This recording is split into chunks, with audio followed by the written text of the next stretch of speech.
The case against Rex Heuermann, the man accused of being the Long Island serial killer, is only in its infancy, yet we have learned so much so quickly. This Labor Day, we look back at how this case has evolved.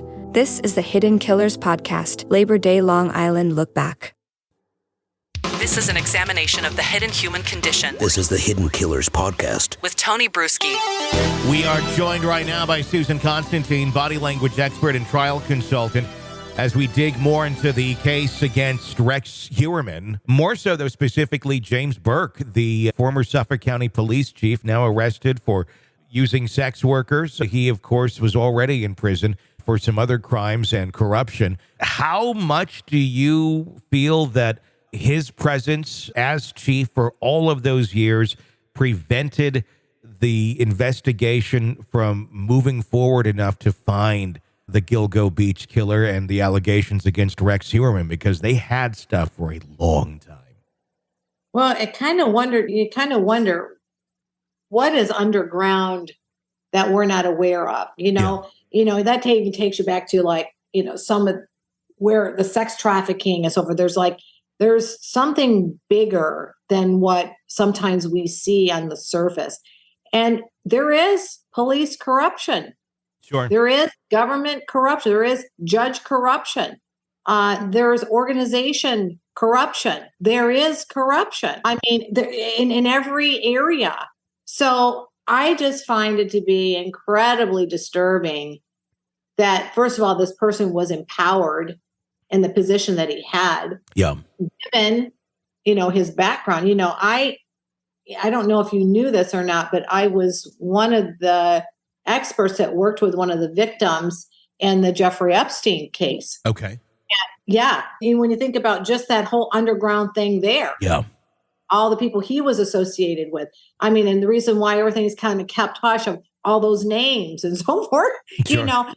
there's a lot going on that I don't know that we all know everything, but I do think that there is some sort of correlation and why he was not brought to the forefront as a suspect or done anything about it earlier on than letting all these years pass by. Something's up with that. Well, and talking about a case that was a rabbit hole, or is a rabbit hole, Jeffrey Epstein, and just how deep that goes and what the public doesn't know and maybe never will know about some of the interactions of the people involved in that rabbit hole. Because I think just the idea of accepting that some of the people that may or may not have been on Jeffrey's Island is hard for people to grasp. I think the same thing kind of goes for something like this, where you have faith in your police chief. You have faith in the people who are supposed to be protecting and serving. And in many cases, most of them are good. But yes, you have your corrupt ones every now and then. I guess the question now goes, how corrupt was James Burke? Was this just on the surface of,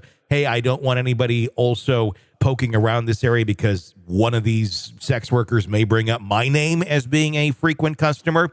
Or does it go deeper than that? And how deep does it go into a possible cover-up or even, dare I say, some sort of relation with Heuermann or maybe any of the others that also are sitting there that I'm sure they're still chomping at the bit to start digging into to try and find some answers to who took so many of these lives?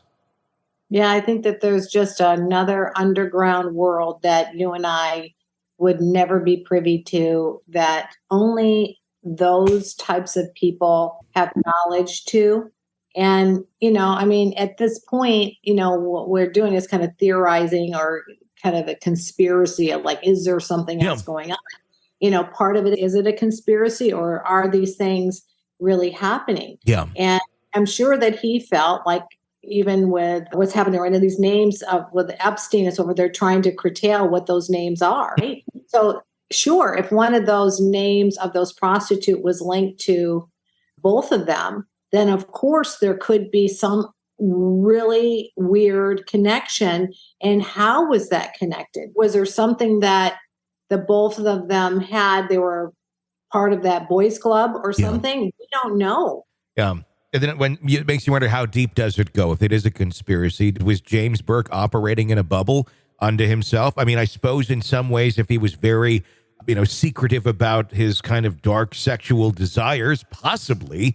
But for something like this to go on for all of these years and these cases just sitting there that had really a lot of evidence to go on, it makes you wonder were there others involved in terms of helping James get away with that for so long, or how deep does that chain go?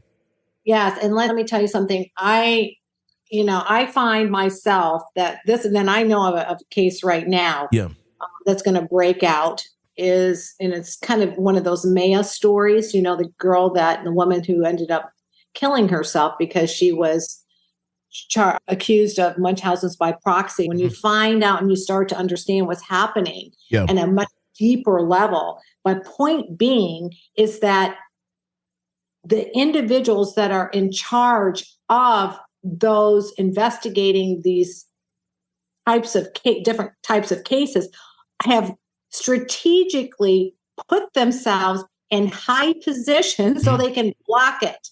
Yeah. So, that's what I find very disturbing. So, I have knowledge of a psychologist who is local here that was like this kind of off the topic, but with this Munchausen's by proxy stuff that's going on, and becomes the head of Department of Children and Families, being the psychologist where everybody goes to for the court's approved as being the court appointed programs that families have to go to. When you position yourself in those places and you're having dinners and lunches and relationships with all the top of the top decision makers, who's going to question you? Yeah. And that's the scary part, especially when we realize the people that are in these high positions for so long, how fallible they can actually be. And then it makes you wonder, well, if this one is like that, how many else are out there? Okay, so if you're going to try to block something, what would you do? Think like them. If you're going to want to have control over what evidence is going to be present or evidence that's going to come out or information they have, and if you were connected, what would you do? Yeah. If you're going to, think like, it's kind of like you have to, there's actually a biblical scripture that says you need to be cunning like a snake and gentle as a dove, right? Mm-hmm. You have to think like them.